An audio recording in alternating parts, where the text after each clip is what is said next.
Margaret Thompson's weathered hands froze mid-motion, the rusted steel trap biting deeper into the lion's massive paw as her breath caught in her throat. Blood pooled crimson against the golden Kenyan soil beneath the magnificent creature's trembling leg. This wasn't just any lion. Those piercing blue eyes belonged to Harold's research bloodline. Jake's camera clattered to the ground behind her, his asthmatic wheeze cutting through the African silence as 5 lionesses emerged from the acacia shadows, their amber gazes fixed on the elderly woman kneeling beside their patriarch. The metallic scent of blood mixed with fear sweat as Maggie's arthritic fingers traced the trap's cruel mechanism. She remembered Harold's journal entry. Simba trusted me completely. Now, 30 years later, his descendant lay dying while she held the key to his survival. "Grandma, don't move," Jake whispered, fumbling for his inhaler. Could a 74-year-old widow from Ohio succeed where her late husband's legacy hung in the balance? And would these 5 predators let her try? Leave a like and share your thoughts in the comments along with the city you're watching from now. Let's continue with the story.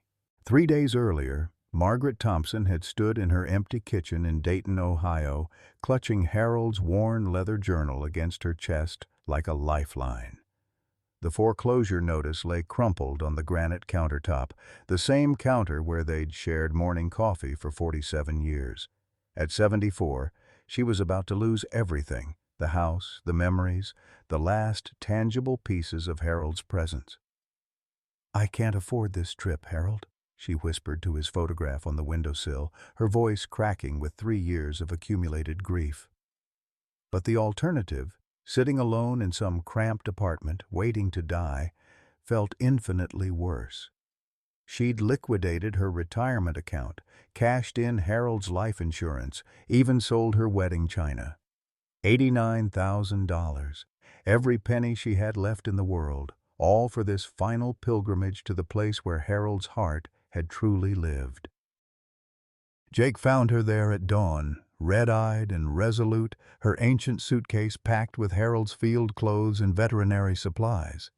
Her 28-year-old grandson looked like he'd slept in his car again, his photographer's equipment bag slung over one shoulder, guilt written across his stubbled face.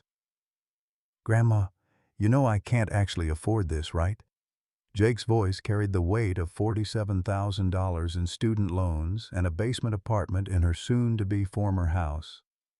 "I'm only going because you're paying, and honestly, I feel like crap about it."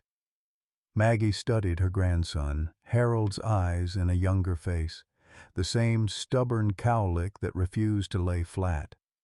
Jake had been 12 when Harold died, too young to understand why his grandfather spent months in Africa studying stupid lions instead of attending baseball games. Now Jake was struggling to make rent as a freelance photographer, his dreams as fragmented as their family had become after Harold's sudden heart attack. "Your grandfather always said the lions chose their people, not the other way around," Maggie said, pressing Harold's journal into Jake's hands. "Maybe it's time you understood what he meant." The journal fell open to Harold's distinctive handwriting. Day 847. Simba approached within 6 feet today. The genetic markers suggest intelligence beyond normal parameters. "These aren't just lions, Maggie. They're something extraordinary." Jake flipped through pages of meticulous notes, detailed sketches, and photographs of a magnificent male lion with the most unusual blue eyes he'd ever seen. Harold's passion bled through every page: measurements, behavioral observations, theories about inherited memory and big cats. "He never told me about any of this," Jake murmured, pausing at a photo of Harold kneeling beside the same blue-eyed lion, both looking utterly at peace. "He was saving it," Maggie replied, her voice steady for the first time in months, "for when you were ready to hear it." Now, 36 hours later, they stood in the Masai Mara camp where Harold had spent the happiest years of his life, surrounded by the acacia trees he'd described in countless letters home. The African sun painted everything gold, and for the first time since Harold's death, Maggie felt him near, The observation blind sat exactly where Harold's map indicated, hidden beneath a canopy of fever trees overlooking the Mara River. Maggie ran her fingers along the weathered wooden planks, imagining Harold's hands touching the same spots 30 years ago. Termites had claimed portions of the structure, but the foundation remained solid, just like Harold's research. "This place gives me the creeps," Jake muttered, adjusting his camera settings while swatting at tsetse flies. His asthma had been acting up since they'd arrived, the dry African air triggering coughing fits that left him gasping for his inhaler. Maggie ignored his complaints, too absorbed in Harold's hidden journal entries to respond. She'd discovered the secret compartment purely by accident, her wedding ring catching on a loose board. Inside, Harold had documented something extraordinary, a lineage of lions displaying unprecedented intelligence and what he called inherited gratitude. The blue-eyed male he'd named Simba had shown remarkable behavior, approaching humans without aggression, protecting researchers from other predators, even leading Harold to injured animals that needed help. "Listen to this," Maggie said, her voice trembling as she read aloud. "Day 1203. Simba brought his mate to me today. She was limping badly, probably from a hyena attack. He stood guard while I cleaned and dressed her wounds. When I finished, he touched my hand with his massive paw, then led her away. I swear on my life, Maggie, that lion understood exactly what I was doing." Jake lowered his camera, genuinely interested for the first time since they'd arrived. "Grandpa actually wrote that?" "There's more." Maggie flipped through pages filled with Harold's meticulous observations. He theorized that certain lion prides in this region carry genetic markers that enhance memory and emotional intelligence. Not supernatural, just exceptional natural selection favoring traits that help them coexist with humans. Their local guide, Joseph Kamani, climbed into the blind carrying steaming cups of chai. At 65, Joseph moved with the fluid grace of someone who'd spent his entire life in the bush. His weathered face bore traditional Maasai scarification, and his eyes held the deep wisdom that came from decades of watching wildlife behavior. "Your husband was right about the blue-eyed ones," Joseph said quietly, settling beside them. "My grandfather told stories about such lions. They remember kindness across generations. But they also remember cruelty." "You knew Harold?" Maggie's heart raced. "I was young guide then." "Mazee Harold saved my life when buffalo charged our group in 1994.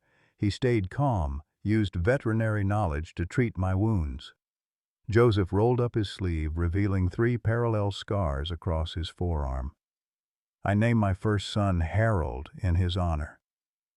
Jake raised his camera instinctively, then hesitated. "Is it okay if I—" Joseph nodded, and Jake began documenting their conversation, capturing the emotion in Maggie's eyes as she learned new details about her late husband's impact. "Your husband spoke often of his wife," Joseph continued. "Said you understood animals better than most veterinarians. Said someday he would bring you here to meet Simba's family." Maggie felt tears threatening. Harold had never mentioned that promise, probably because money had always been tight. Their veterinary practice in Ohio had been successful but not lucrative, and Harold's research trips had been funded through grants and personal sacrifice. "There's something else," Maggie said, her voice barely audible. "Our house is being foreclosed next month. I spent everything we had to make this trip. If Jake's photos don't sell, if this doesn't lead to something—" She couldn't finish the sentence. Jake stopped filming. "Grandma, you never told me it was that bad." "What was I supposed to say? That your grandfather's death destroyed our finances along with my heart?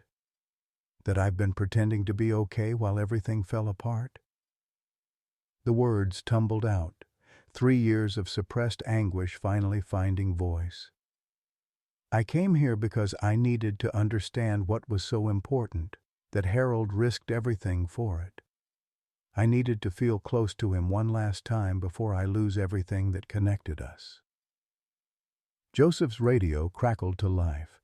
He listened intently to rapid Swahili, his expression growing serious. "What is it?" Jake asked. "Pride of lions spotted 2 kilometers north. 1 male, 5 females." "The male?" Joseph paused, studying Maggie's face carefully. "The male has blue eyes." Maggie's hands began shaking. After 30 years, could Harold's lions still be here? "We must go before dark," Joseph said, gathering his equipment. "These lions, they are not like others. But lately there have been problems. Poachers, traps. The government talks of relocating the Pride for their safety." Jake shouldered his camera bag, his earlier reluctance replaced by genuine excitement. "This could be exactly what we need, Grandma. If I can photograph Harold's lions, document their story." Maggie clutched Harold's journal against her chest, feeling his presence stronger than ever. "Then let's go meet our family." The morning sun cast long shadows across the savannah as Joseph led them along the lion tracks from the previous evening's encounter. Maggie's heart still raced from seeing those unmistakable blue eyes, eyes that had haunted Harold's dreams and filled his journals with wonder. The male lion had been magnificent, his golden mane catching the dying light as he'd approached their vehicle with a confidence that defied every wildlife documentary she'd ever watched. "The tracks lead toward the river crossing," Joseph whispered, crouching to examine paw prints in the red soil. His expression grew troubled as he studied the ground more carefully. "But there are other marks here. Boot prints. Recent." Jake adjusted his telephoto lens, still buzzing with excitement from the previous day's photographs. He'd captured something extraordinary. The moment when the blue-eyed lion had looked directly into his camera, almost as if posing deliberately. "Those shots are going to change everything, Grandma. National Geographic will go crazy for this story." But Maggie's veterinary instincts were already picking up something wrong. The morning air carried an unusual silence. No bird calls, no rustling in the acacia trees. Even the ever-present buzz of insects seemed muted. Then they heard it, a sound that made Maggie's blood run cold. The deep, agonized roar of a lion in pain. They ran toward the sound, Joseph leading the way, with his rifle ready.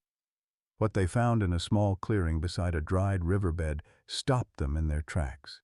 The magnificent male lion from yesterday lay trapped, his front paw caught in a steel contraption unlike any poaching trap Maggie had ever seen. This wasn't the crude snare of desperate villagers. This was sophisticated equipment, designed not to kill but to capture alive. 5 lionesses paced the perimeter, their agitation palpable. They formed a protective circle around their trapped patriarch, occasionally approaching to lick his wounds but unable to free him. The largest female, bearing distinctive scars across her shoulder, kept watch while the others maintained their vigil.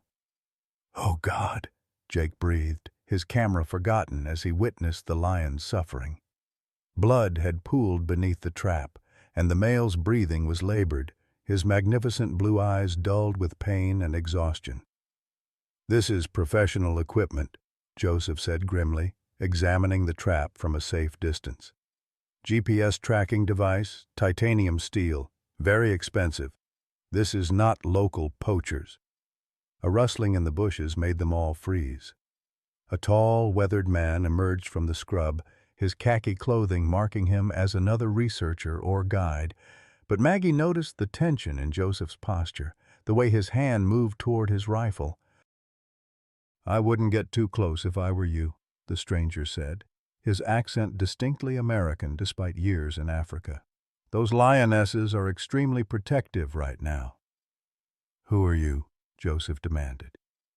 The man studied Maggie's face for a long moment, his expression shifting from wariness to something like recognition. Name's Samuel Mitchell. Most people call me Sam. I've been tracking this poaching operation for weeks." He paused, his weathered features softening slightly. "You wouldn't happen to be Margaret Thompson, would you?" Maggie's heart stopped. "How do you know my name?" Sam reached into his shirt pocket and pulled out a faded photograph. Harold crouched beside a young man with a bandaged leg, both smiling at the camera. "Your husband saved my life in 1994. I was a foolish graduate student back then, got too close to a bull elephant during must. Harold performed emergency field surgery that kept me from bleeding out." The photograph shook in Maggie's hands as memories flooded back. Harold had mentioned the incident in letters home, describing a brave young researcher who'd needed help, but he'd never told her the full story, never mentioned the young man's name. "Harold wrote about you," she whispered. "He said you showed incredible courage during the surgery." Sam's laugh was bitter. "Courage? Right." He gestured toward the trapped lion. "Your husband taught me that every life matters. Human, animal, doesn't matter. He said that protecting wildlife was about protecting the future for everyone." Jake had been quietly documenting their conversation, his camera capturing the pain in Sam's eyes. "So, you're here to help free the lion?" "It's complicated," Sam said, avoiding eye contact. "This isn't just any poaching ring.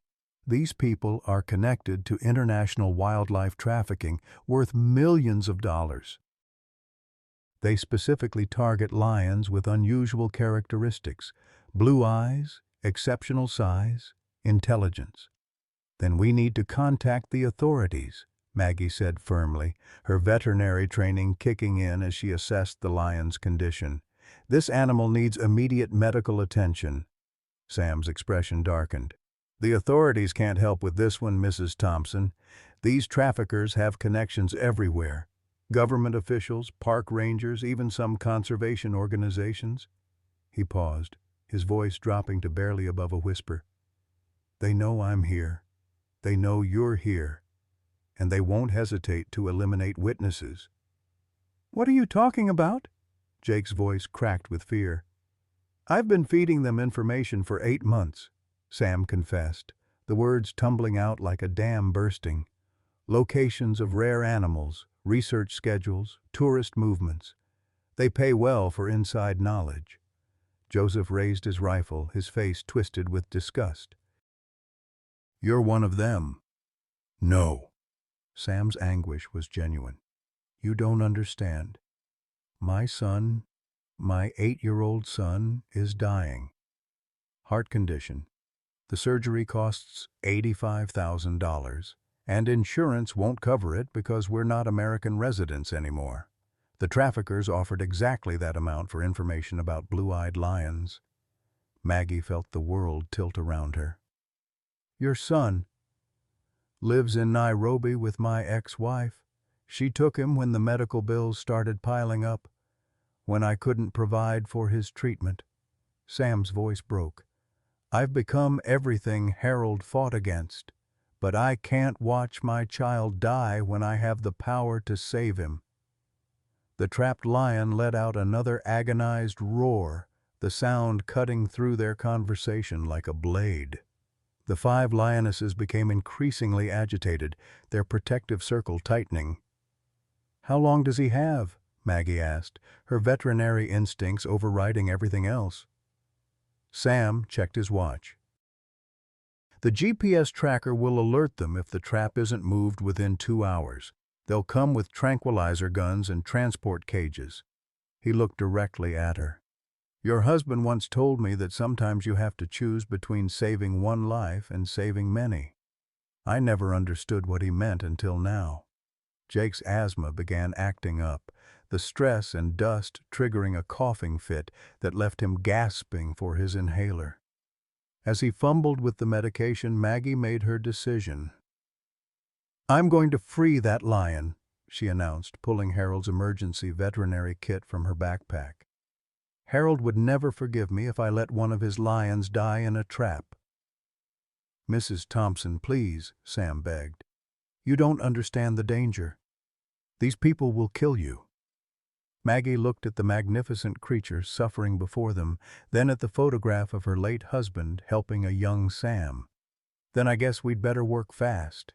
The afternoon sun beat down mercilessly as Maggie knelt beside Harold's medical kit, her arthritic fingers sorting through supplies that seemed woefully inadequate for the task ahead.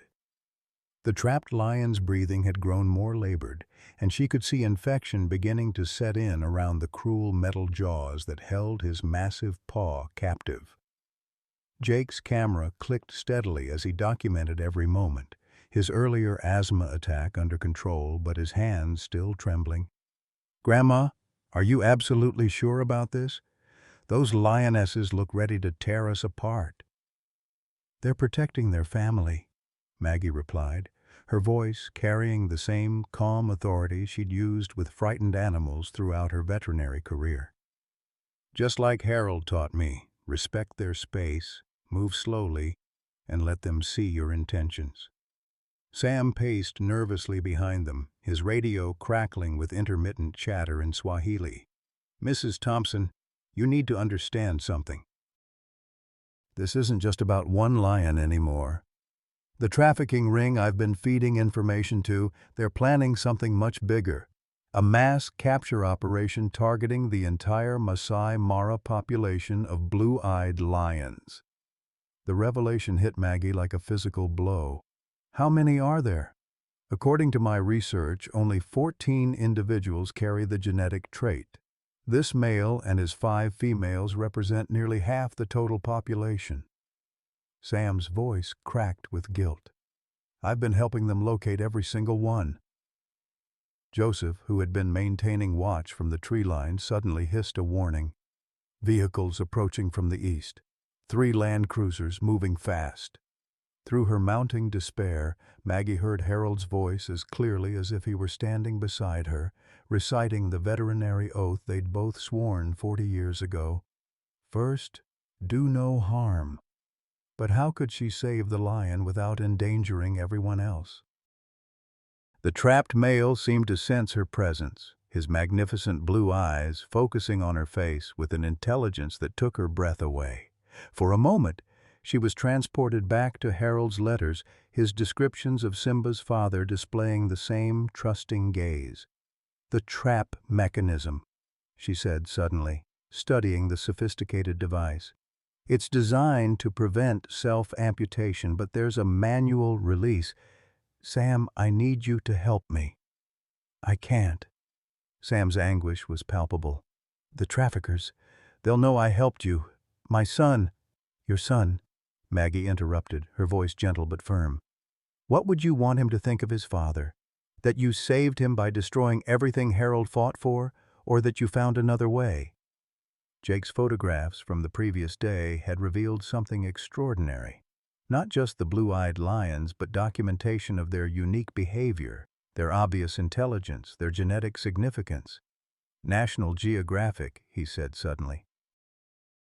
"Now, the photos I took yesterday, if I can get them published, if we can prove these lions are scientifically important—" "Conservation funding," Joseph added, understanding immediately. "International protection status, worth more alive than dead." Sam's radio erupted with urgent Swahili. His face went pale as he listened. "They're not just coming for the lion. They know about you, Mrs. Thompson. Someone told them Harold's widow is here, that she might have his research notes." The pieces clicked together in Maggie's mind with terrifying clarity. "They want Harold's journals, his documentation of the genetic lineage. With that information, they could locate and capture every blue-eyed lion in Kenya," Sam confirmed. "Sell them to private collectors in Dubai, Saudi Arabia, rich men who want to own something unique." The approaching vehicle sounds grew closer. The 5 lionesses began displaying increasingly agitated behavior, their protective formation tightening around the trapped male. The largest female, the one with scars that Maggie now realized matched descriptions in Harold's earliest journals, approached within 10 feet, her amber eyes never leaving Maggie's face. "That's her," Maggie whispered, her heart racing. That's Simba's daughter, the one Harold wrote about in 1995.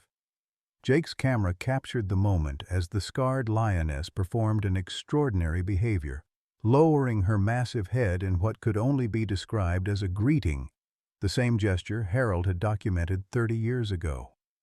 "She remembers," Joseph breathed. "The stories my grandfather told. Lions remember kindness across generations." But their moment of wonder was shattered by the sound of engines cutting off, doors slamming, men's voices shouting orders in accented English and Swahili. Through the acacia trees, Maggie could see armed figures moving toward their position. "Listen to me," Sam said urgently, pulling out a satellite phone. "I've been wearing a wire for the past 3 months. Everything we've discussed, everything they've told me about their operation, it's all been recorded. The Kenya Wildlife Service has been building a case, but they needed evidence of international trafficking." "You're undercover?" Jake asked, incredulous. "I volunteered after they approached me the first time. Harold's death. It wasn't natural causes, Mrs. Thompson. He was getting too close to exposing their operation. They made it look like a heart attack, but I knew better." Sam's confession poured out in a rush. "I couldn't let them get away with murdering the man who saved my life. My son's surgery, we found other funding through a conservation organization. This whole thing has been a setup to catch them in the act." The trapped lion let out a weak roar, his strength fading rapidly. The infection was spreading, and without immediate intervention, he would die regardless of the human drama unfolding around him. "The trap," Maggie said, her voice cutting through their panic. "I'm freeing him now before it's too late." She approached the magnificent creature slowly, Harold's veterinary bag in her hands.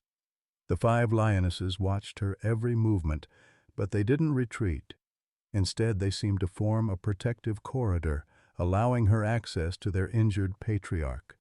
"Easy, beautiful boy," she whispered, using the same words Harold had written in his journals. "I'm here to help." The lion's response was extraordinary. He stopped struggling against the trap, his massive head turning toward her with complete trust. For a moment that seemed to stretch into eternity, woman and lion regarded each other across the species divide, connected by something deeper than fear or instinct. "Mrs. Thompson!" Sam's voice was urgent. "They're here." Armed men emerged from the tree line, 6 figures in military-style clothing carrying tranquilizer guns and capture equipment. Their leader, a tall man with cold eyes and expensive boots, stepped forward with the confidence of someone accustomed to getting what he wanted. "Dr. Samuel Mitchell," the man said in heavily accented English. "You have delivered exactly as promised. The famous Harold Thompson's widow, his research materials, and our target specimen all in one convenient location." "Duca," Sam replied, his voice steady despite the circumstances. "Right on schedule." The man called Duca smiled, revealing gold teeth. "The price for live blue-eyed lions has increased to $100,000 per animal. With this male and his 5 females, plus Dr. Thompson's genetic research, we are looking at quite profitable venture." Jake's camera continued clicking, capturing everything despite his terror. If they survived this, his photographs would provide crucial evidence. "There's just one problem with your plan," Sam said calmly, touching his earpiece. "Kenya Wildlife Service Anti-Poaching Unit has been monitoring this conversation for the past hour." The smile disappeared from Duca's face. "You betrayed us." "I betrayed the people who murdered Harold Thompson," Sam corrected. "The people who would destroy an entire genetic lineage for profit." The radio in Joseph's hands crackled to life with the sound of helicopters approaching. But Duca's men were already raising their weapons, and the trapped lion was still dying slowly in his mechanical prison. Maggie made her choice. Ignoring the guns, the shouting, the chaos erupting around her, she knelt beside the magnificent lion and began working the trap's release mechanism.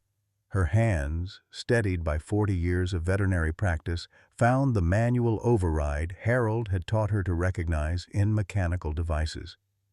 If anyone moves toward her, the scarred lioness seemed to communicate to her 4 companions, we attack. The 5 females positioned themselves in a defensive formation around Maggie and the trapped male, their combined presence creating a standoff that even armed poachers hesitated to challenge.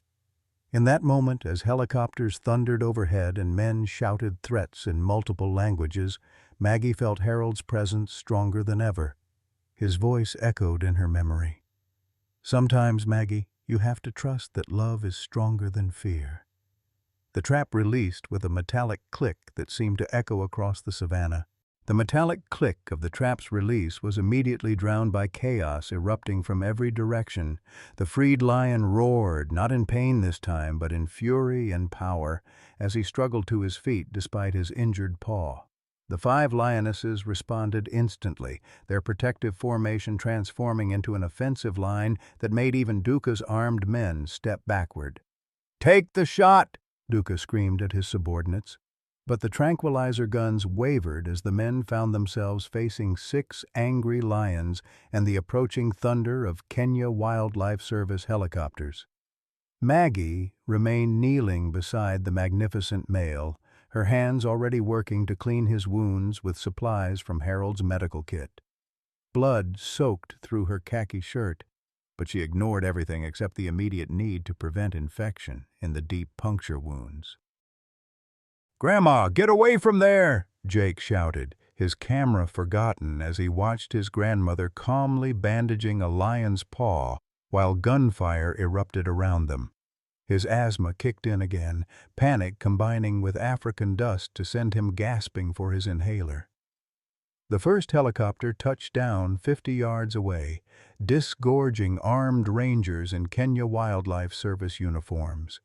But Duca's men had positioned themselves strategically, using the tourists and researchers as human shields while maintaining clear lines of fire at the lions. "Nobody moves, or the old woman dies first," Duca shouted, his accent thickening under stress. He leveled his rifle directly at Maggie's head. "These animals are worth $600,000 on the international market.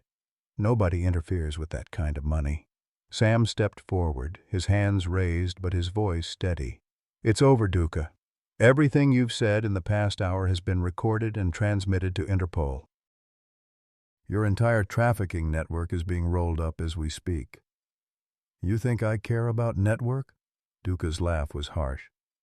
"I have buyers in Dubai waiting for these specific animals. Blue-eyed lions for private collections. The old woman's research will help us locate the remaining specimens." The scarred lioness, whom Maggie now recognized from Harold's earliest photographs, began moving with predatory intent toward Duca's position, her massive muscles coiled with deadly purpose, and her amber eyes never left the man threatening the human who had just freed her mate. "Easy, girl," Maggie whispered, somehow sensing the lioness's intention. "Let the rangers handle this." But the tension was building to an explosive breaking point. The male lion's wound was worse than it initially appeared. The trap had severed tendons, and without proper veterinary surgery, he would likely lose the use of his paw permanently. More critically, Maggie could see signs of systemic infection beginning to set in. Jake managed to control his breathing enough to raise his camera again, documenting the standoff that would make international headlines. Through his viewfinder, he captured something extraordinary. The moment when the injured male lion placed his massive head against his grandmother's shoulder, a gesture of trust so profound it seemed to transcend species barriers. "Look at that," Joseph whispered to the nearest ranger. 40 years I guide in this park. Never seen anything like this." The Kenya Wildlife Service commander, a stern woman named Captain Sarah Mwangi, used a megaphone to address the poachers. "You are surrounded. Release your weapons and surrender immediately. Kenya has zero tolerance for wildlife trafficking." Duca's response was to fire a tranquilizer dart directly at the injured male lion. The massive cat roared in pain and confusion as the sedative began taking effect, his legs beginning to buckle. That's when the scarred lioness decided she'd had enough. Moving with lightning speed that defied her size, she launched herself at Duca in a perfect predatory arc. The poacher's rifle discharged harmlessly into the air as 300 pounds of furious lioness drove him to the ground. His screams echoed across the savannah as powerful jaws clamped down on his shoulder, not to kill, but to pin him in place. "Don't shoot!" Maggie shouted at the rangers. "She's protecting, not attacking." The other 4 lionesses immediately moved to defensive positions around their sedated male, forming an impenetrable barrier between him and the remaining poachers. Their message was clear. Anyone who wanted to harm their patriarch would have to go through them first. Chaos erupted as Duca's remaining men opened fire with their tranquilizer guns, trying to subdue the lions without killing them. After all, dead lions were worthless to the trafficking market. But 6 lions spread across broken terrain proved nearly impossible targets, and the rangers were closing in from multiple directions. Jake found himself in the extraordinary position of documenting a real-time anti-poaching operation while his 74-year-old grandmother calmly administered first aid to a partially sedated lion. His photographs captured the surreal juxtaposition of violence and tenderness, fear and trust, greed and conservation. "The dart only contained a mild sedative," Sam called out, examining the tranquilizer equipment. "Duca wanted them conscious for transport. The male will be groggy but not unconscious." Maggie felt the lion's massive weight settling against her as the drugs took partial effect. His breathing remained strong, and those incredible blue eyes, so much like his ancestors in Harold's photographs, continued to track her movements with obvious trust. "I've got you, beautiful boy," she whispered, echoing words Harold had written in his journals 30 years ago. "Just like your daddy trusted Harold, you trust me." The firefight was brief but intense.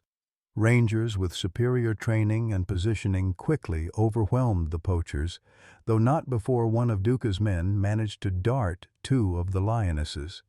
Within minutes, the clearing fell silent except for the sound of helicopter rotors and the heavy breathing of partially sedated big cats. Captain Mwangi approached Maggie's position cautiously, her weapon lowered but ready. "Ma'am, are you injured?" "I'm fine," Maggie replied without looking up from her patient. "But this lion needs immediate veterinary attention." The trap caused significant tissue damage and infection is setting in. "We have a veterinary team standing by," the captain assured her, "but first we need to secure the area and assess the animal's condition." Jake lowered his camera, suddenly aware that his hands were shaking violently. The adrenaline that had carried him through the confrontation was wearing off, leaving him feeling sick and exhausted. "Is it over?" Sam, now helping rangers secure the captured poachers, looked up from zip-tying Duca's hands. "This part is, but Mrs. Thompson, there's something you need to know about your husband's death." The weight of his words settled over the clearing like a shroud. Maggie felt her heart clench with a mixture of hope and dread. "Harold's last journal entries," Sam continued, pulling a waterproof notebook from his shirt. "I found this in his tent after he died. The medical examiner ruled heart attack, but Harold documented everything. He knew they were coming for him." Maggie's hands stilled on the lion's bandages. "What are you saying?" "Your husband discovered the trafficking operation's financial structure. Bank accounts, shell companies, corrupt officials. He was going to expose the entire network." Sam's voice grew heavy with guilt. "They killed him to protect millions of dollars in illegal wildlife trade." The partially sedated lion seemed to sense Maggie's distress, lifting his massive head to nuzzle her hand with surprising gentleness. The gesture was so human-like in its intent to comfort that several rangers stopped their work to stare. "He died for these lions," Maggie whispered, the full weight of Harold's sacrifice finally becoming clear. He died believing that some things are worth dying for, Sam corrected. The genetic research, the behavioral documentation, the proof that these animals represent something unique in the natural world. He knew that losing them would be losing a piece of evolution itself. Captain Mwangi reviewed the recorded evidence on Sam's device, her expression growing darker with each revelation. This implicates government officials, international dealers, even some conservation organizations. Mrs. Thompson, your husband's research may have prevented the extinction of an entire genetic lineage. Jake began photographing again, documenting the aftermath of the rescue operation. Through his lens, he captured the moment when his grandmother finally allowed herself to break down, tears streaming down her face as she held Harold's final journal against her chest, while a half-sedated lion rested his head in her lap. "Harold," she whispered, "I understand now. I understand why you couldn't come home." The scarred lioness, having released her grip on Duca once the rangers secured him, approached Maggie slowly.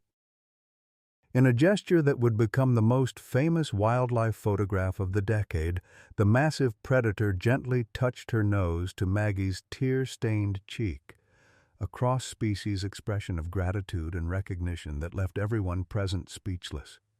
"Get that shot," Captain Mwangi whispered to Jake. "The world needs to see this." As the sun began its descent toward the horizon, painting the savannah in shades of gold and crimson, the veterinary team arrived by helicopter. But their most critical patient was already receiving care from a retired veterinarian whose gentle hands and whispered reassurances seemed to work better than any modern sedative. The male lion's eyes never left Maggie's face, even as professional wildlife veterinarians took over his care. There was something profound in that gaze, recognition, trust, and perhaps even understanding that this elderly woman from Ohio had risked everything to honor a promise made by her husband 30 years ago. As they prepared to transport the lion for surgery, he managed one final gesture, lifting his massive paw to touch Maggie's hand, just as his ancestor had done with Harold decades earlier. The circle was complete. The emergency veterinary clinic at the Masai Mara Research Center buzzed with activity as teams worked to save the injured lion's damaged paw. Maggie sat in the observation area, Harold's journals spread across her lap, watching through reinforced glass as surgeons fought to repair severed tendons and clean infected tissue. The magnificent male lay unconscious on the operating table, his blue eyes hidden behind closed lids that reminded her painfully of Harold during his final moments in the hospital. Jake paced the small waiting room, his camera equipment scattered on nearby chairs. The photographs he'd captured during the rescue were already generating international attention. National Geographic had called twice, and CNN wanted exclusive interview rights. But none of that mattered now, not with their patriarch fighting for his life and the pride's future hanging in the balance. "Mrs. Thompson," Dr. Elizabeth Reeves, the head veterinarian, emerged from surgery with grim news written across her face. "The damage is extensive. We've managed to clean the infection and repair most of the tendon damage, but there's significant nerve involvement. Even if he survives, he may never hunt effectively again." The words hit Maggie like physical blows. A male lion who couldn't hunt was a dead lion in the wild, regardless of his genetic significance or intelligence. What are his chances? Honestly, 60% survival, maybe 30% chance of full recovery. Dr. Reeves pulled off her surgical mask, exhaustion evident in every line of her face. "The 5 females are refusing to eat. They're maintaining a vigil outside the clinic, which is unprecedented behavior for wild lions." Through the window, Maggie could see the lionesses arranged in a protective semicircle around the building. The scarred matriarch lay closest to the clinic entrance, her amber eyes never leaving the door through which her mate had disappeared. The other 4 females took turns patrolling the perimeter, their distress obvious in their restless movements and occasional mournful vocalizations. Captain Mwangi entered the waiting room carrying a file thick with evidence from the trafficking bust. "Mrs. Thompson, I need to inform you about the scope of what we've uncovered. Your husband's research led us to a network operating across 6 countries worth an estimated $15 million annually in illegal wildlife trade." "$15 million?" Jake looked up from his camera, incredulous. "Blue-eyed lions were just the premium product," the captain explained. "The same network trafficked rhino horn, elephant ivory, cheetah cubs for the pet trade in the Middle East. But the genetic research your husband compiled, that was their holy grail. With that information, they could have located and captured every remaining blue-eyed lion in East Africa." Maggie felt the weight of Harold's sacrifice settling around her like a heavy blanket. He hadn't just died for these 6 lions. He'd died to protect an entire genetic lineage from exploitation and extinction. Sam appeared in the doorway, his face bearing fresh news that made everyone tense. "There's been a development. Duke has been talking. He says there are other teams already in the field hunting the remaining blue-eyed lions based on information they acquired months ago." "How many teams?" Captain Mwangi demanded. "3 more, targeting lions in Serengeti, Ngorongoro, and here in Masai Mara. If our male doesn't survive, if the pride breaks up—" Sam couldn't finish the sentence, but the implication was clear. Without their patriarch, the 5 females would likely disperse, making them vulnerable to individual capture or death. Jake's phone buzzed with another call from a major news network. He declined it automatically, his attention focused on his grandmother's increasingly pale complexion. The stress of the day, combined with 3 years of suppressed grief, was taking its toll on her 74-year-old system. "Grandma, you need to rest," he said gently. "The doctors won't know anything more for hours." "I can't leave him," Maggie replied, her voice barely above a whisper. "Harold would never forgive me if I abandoned one of his lions when he needed help most." Dr. Reeves checked her watch. "The next few hours are critical. If he makes it through the night, his chances improve significantly. But I should warn you, even if the surgery is successful, reintegrating him with the pride will be challenging. Male lions who show weakness often face challenges from rivals." "These aren't ordinary lions," Maggie said firmly, thinking of Harold's detailed behavioral observations. "Their social structure is more complex than typical prides. The females won't abandon him." As if summoned by her words, the scarred lioness rose from her position outside and approached the clinic's reinforced windows. She pressed her massive face against the glass, her amber eyes seeking some sign of her mate's condition. The gesture was so human in its desperation that it brought tears to everyone watching. Joseph, who had been quietly observing from a corner chair, spoke up. "In Maasai tradition, we believe some animals carry the spirits of our ancestors. My grandfather said these blue-eyed lions were touched by something beyond the natural world." He paused, studying Maggie's face. "Perhaps that something was your husband's love for them." The observation room fell silent, except for the quiet hum of medical equipment and the distant sound of lions calling to each other in the gathering darkness. Through the windows, they could see the remaining lionesses responding to their matriarch's distress, moving closer to the clinic in a display of solidarity that defied every wildlife behavior textbook. Jake's camera captured the moment when all 5 lionesses aligned themselves along the clinic's exterior wall, their combined presence creating an image that would later symbolize the intersection of human compassion and wild resilience. But at that moment, it simply looked like a family keeping vigil for their dying patriarch. "There's something else," Sam said quietly, pulling Maggie aside. "The satellite phone recordings from Duca's operation. They mention a specific buyer in Dubai who's been pressuring them to deliver blue-eyed lions before the end of the month.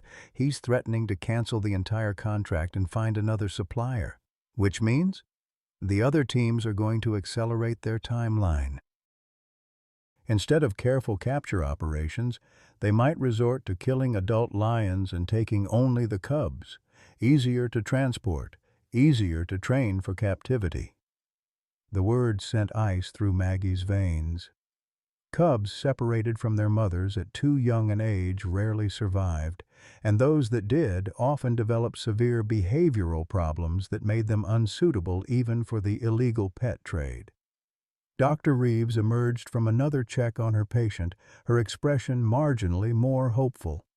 His vital signs are stabilizing, the anesthesia is wearing off normally, and there's no sign of post-surgical complications, but he's not out of danger yet. Jake had been reviewing the photographs he'd taken throughout the day, and something in the images caught his attention. "Look at this," he said, showing them a sequence of shots from the rescue operation. "The way the Lionesses position themselves, it's not random.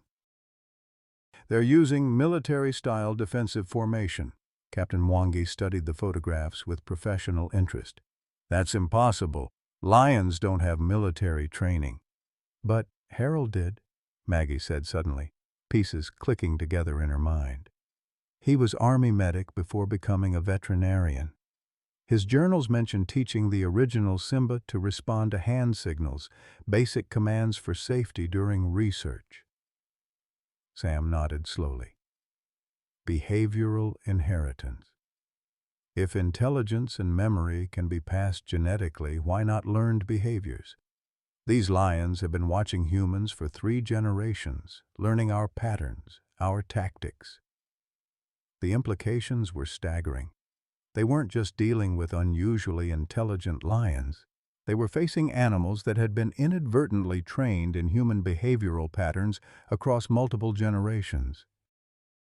Outside, the lionesses suddenly became agitated, rising to their feet and facing the darkness beyond the clinic's perimeter lighting. Their posture suggested they detected something the humans couldn't sense: movement in the darkness, unfamiliar scents, potential threats approaching under cover of night. "Something's wrong," Joseph said, reaching for his radio.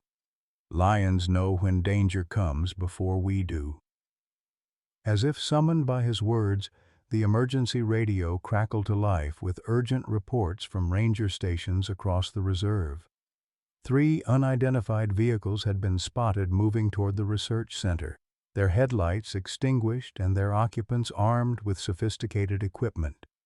The remaining trafficking teams had found them.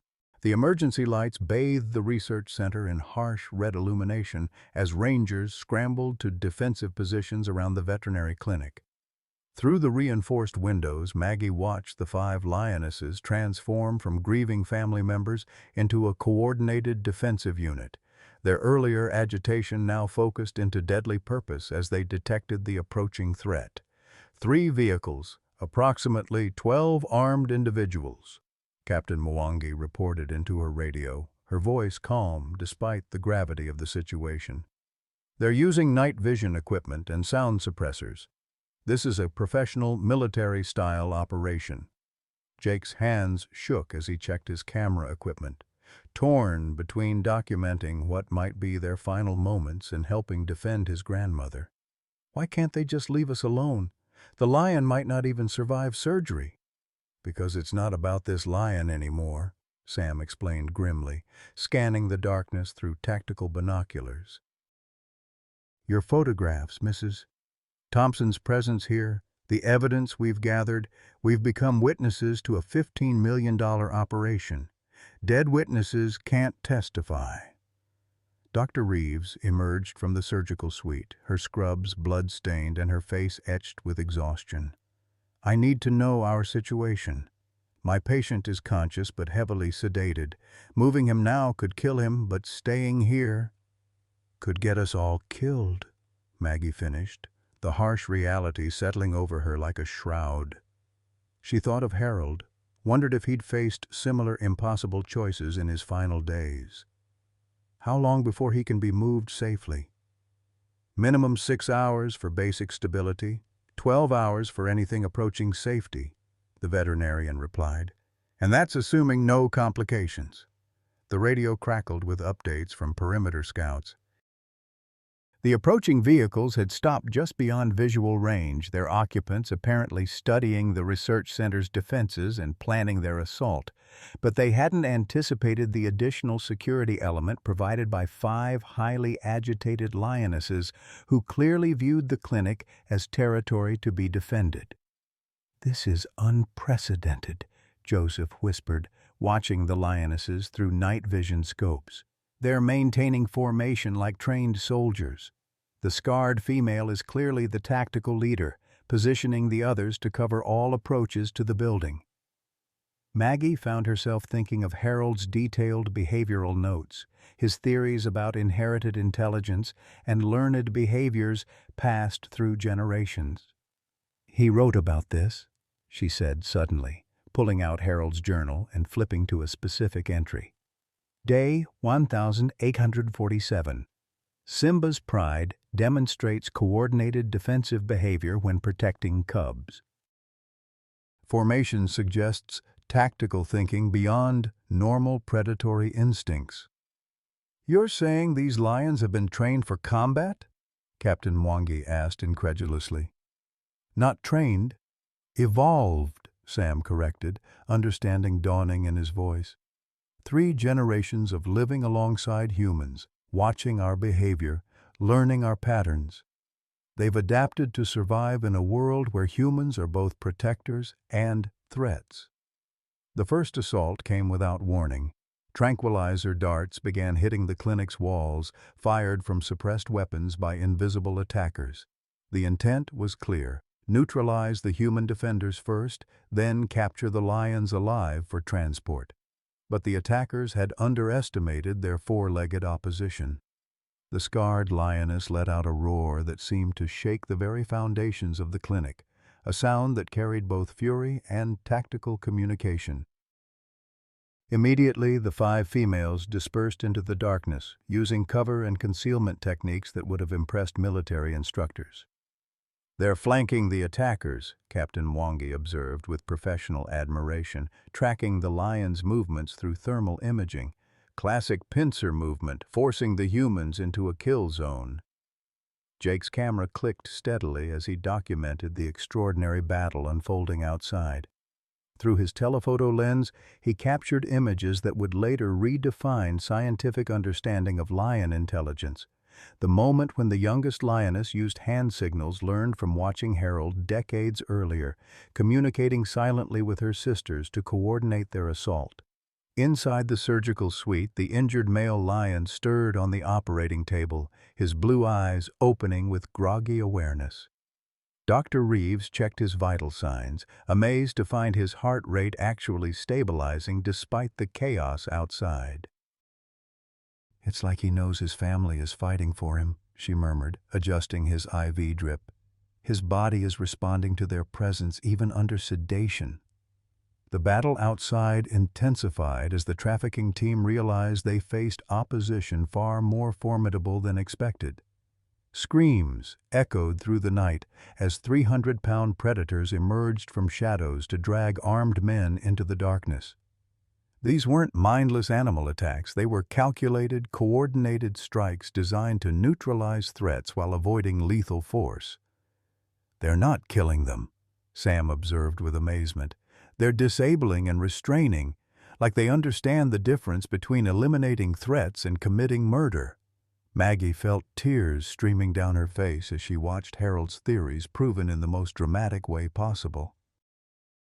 These magnificent creatures weren't just protecting territory, they were demonstrating the kind of sophisticated reasoning that challenged every assumption about animal intelligence.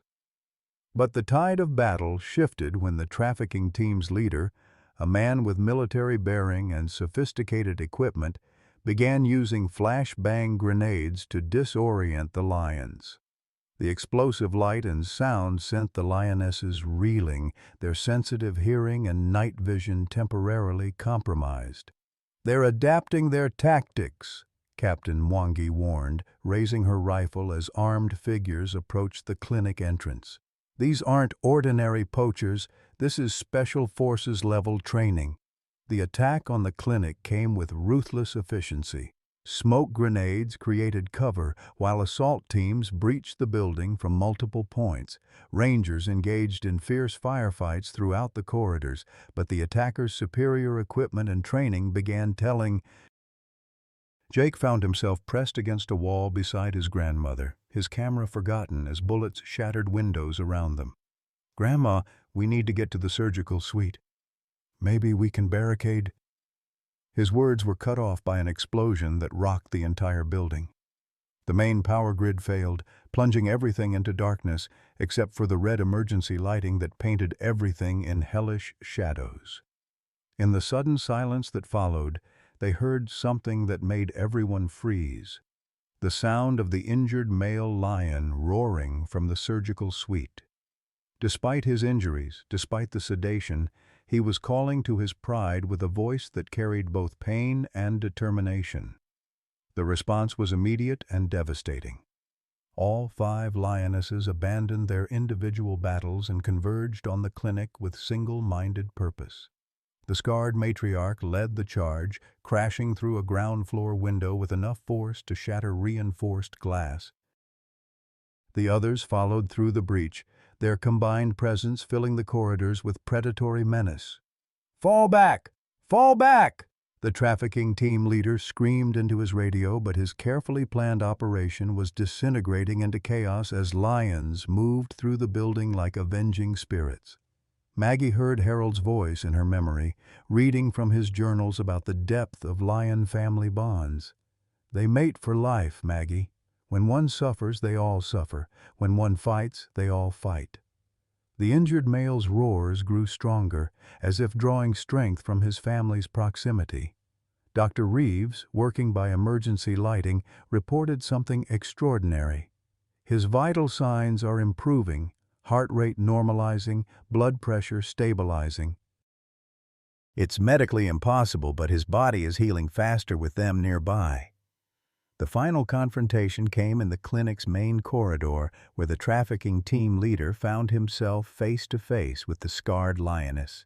He raised his tranquilizer gun, but before he could fire, Maggie stepped between them.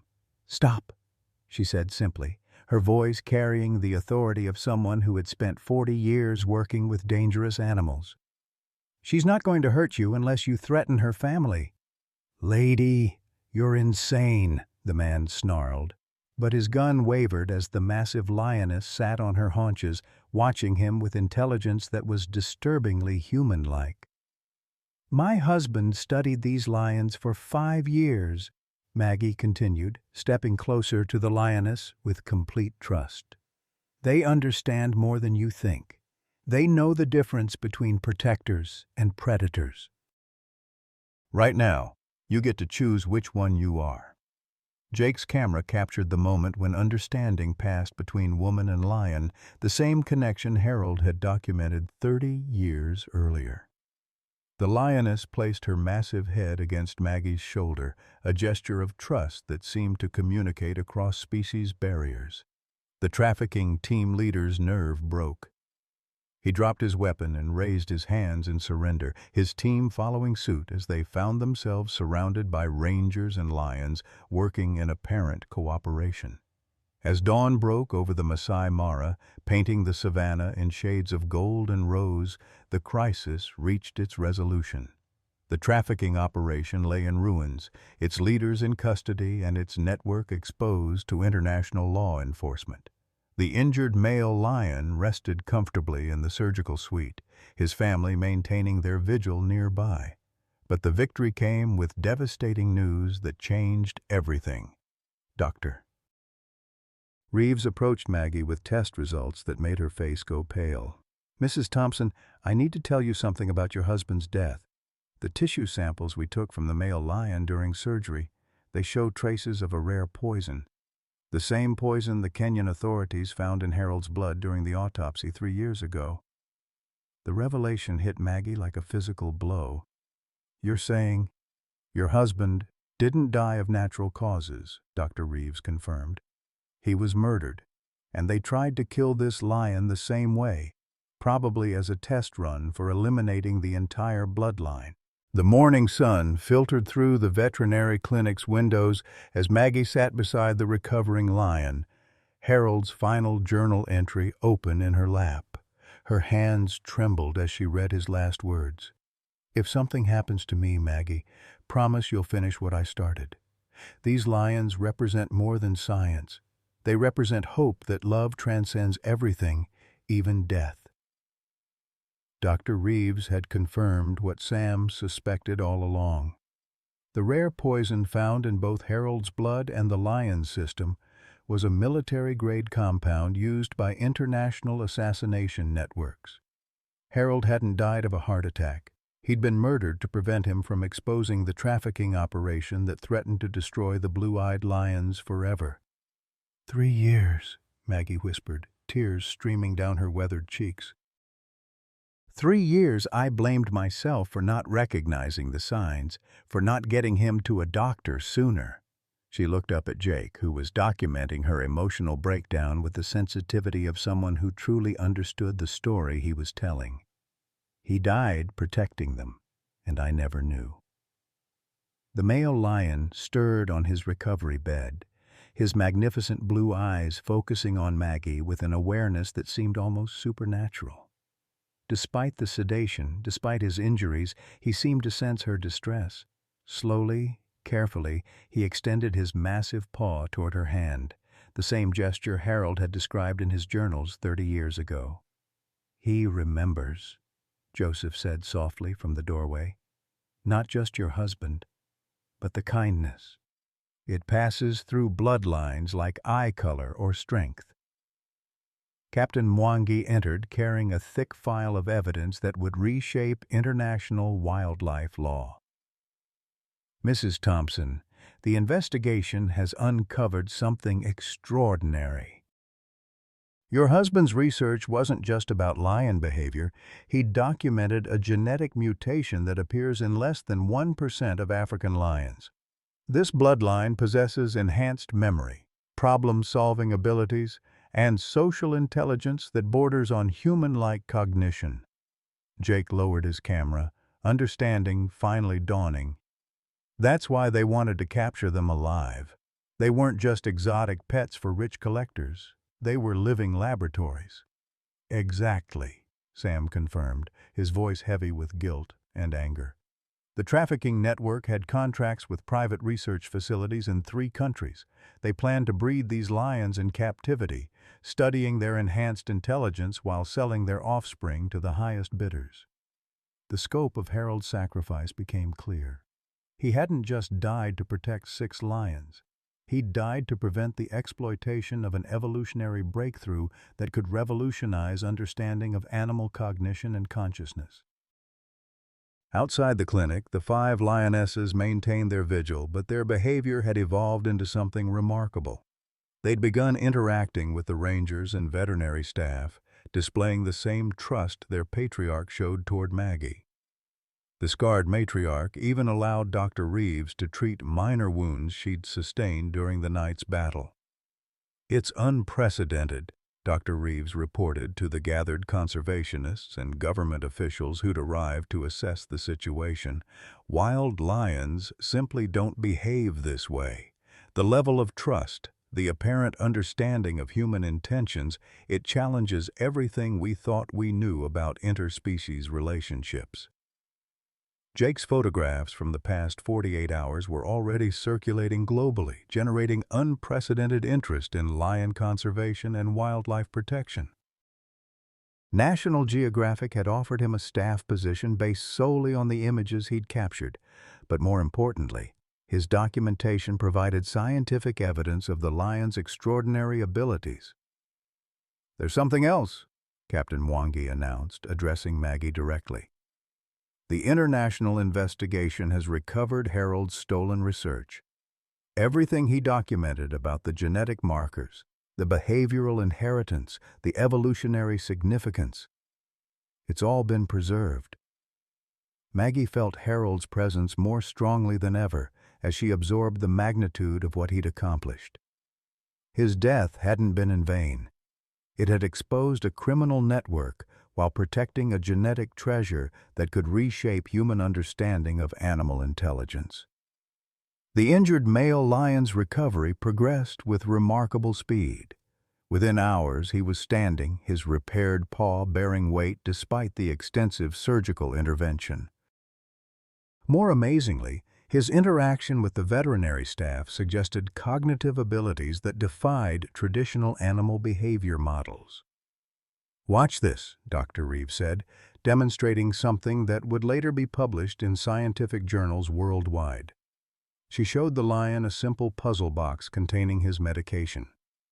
Instead of the trial-and-error approach typical of animals, he studied the mechanism for several seconds, then manipulated it with precise movements that opened the box on the first attempt.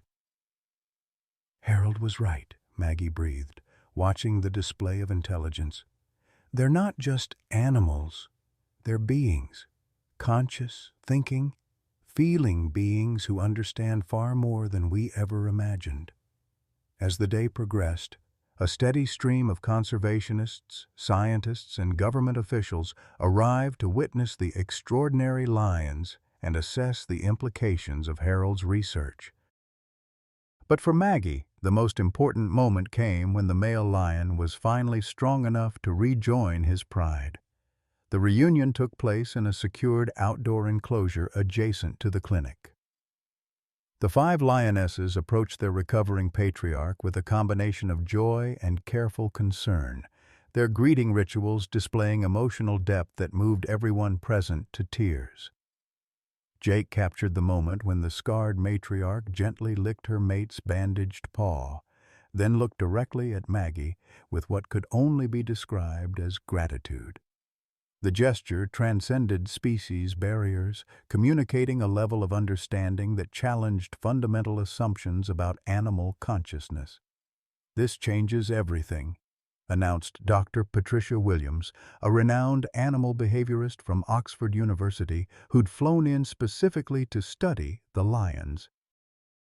"If these cognitive abilities are indeed genetic, if they can be passed to offspring, we're looking at an evolutionary leap that could revolutionize our understanding of intelligence itself." But the most profound revelation came from Maggie herself. As she prepared to say goodbye to the lions and return to Ohio, she made an announcement that surprised everyone, including Jake. "I'm not going home," she said simply, her decision crystallizing as she spoke. "Harold spent the last years of his life protecting these magnificent creatures, and I'm going to finish what he started." Jake stared at his grandmother in amazement. "Grandma, you're 74 years old. You can't just move to Kenya." "Why not?" Maggie's smile held the same determination that had carried her through 40 years of veterinary practice. "The house is gone anyway. Harold's research is here. These lions are here. Everything that matters to me is in this place." The logistics fell into place with surprising ease. The Kenyan government, recognizing the international attention and scientific importance of the blue-eyed lions, offered Maggie a position as a research consultant. Her veterinary expertise, combined with Harold's documented relationship with the pride, made her uniquely qualified to continue the groundbreaking work. Jake found himself faced with a choice: return to his struggling photography career in Ohio or stay in Kenya to document one of the most significant animal behavior discoveries in history. National Geographic's offer made the decision easier, but it was the look in his grandmother's eyes, the first real happiness he'd seen there since Harold's death, that sealed his commitment. 6 months later, the Masai Mara Research Center had become an international destination for scientists studying animal intelligence and consciousness. The blue-eyed lions, now protected under special conservation status, had become ambassadors for their species, their story inspiring global efforts to protect wildlife from trafficking and exploitation. Maggie sat in the same observation blind where Harold had written his early notes, watching the pride interact with a naturalness that spoke to their remarkable recovery. The male lion bore only slight scarring from his ordeal, his paw fully functional despite the severity of his initial injuries. More importantly, his family remained intact, their bonds strengthened by the shared trauma they'd overcome together. "Harold," she whispered to the African wind, "you were right about love transcending everything. These beautiful souls taught me that death isn't an ending, it's just another beginning." As the sun set over the Masai Mara, painting the savanna in the golden light that Harold had loved so much, 6 lions rested peacefully in the grassland, while the woman who'd saved them planned tomorrow's research. The circle of love and protection that had begun 30 years ago continued, proving that some bonds transcend species, time, and even death itself. In the distance, the scarred lioness lifted her head toward the observation blind, her amber eyes meeting Maggie's gaze across the twilight. For a moment that seemed to stretch into eternity, woman and lion regarded each other with perfect understanding, 2 mothers who'd fought to protect their families and found something greater than themselves in the process. At 74, Margaret Thompson thought her story was ending. Widowed, broke, and facing foreclosure, she'd lost everything that mattered, until she discovered that love never truly dies, it just waits for the right moment to roar again. In the heart of Kenya, surrounded by lions who remembered her late husband's kindness across generations, Maggie found something she'd forgotten existed. Purpose beyond grief, family beyond blood, and hope beyond heartbreak. Harold's death had left her feeling invisible, forgotten by a world that seemed to have no place for aging widows. But when those magnificent blue-eyed lions looked at her with recognition and trust, she realized that wisdom accumulated over decades isn't worthless, it's priceless. Every gentle touch she'd learned as a veterinarian, every act of courage Harold had modeled, every moment of love they'd shared had prepared her for this, becoming the guardian of something greater than herself. Maggie's journey reminds us that our most important chapters often begin when we think the book is ending. At any age, we can still make a difference, still protect what matters, still find family in unexpected places. Have you ever discovered unexpected purpose during your most difficult season? What legacy do you hope your love will leave behind? Share your story below. Our community needs to hear how you found light in dark places.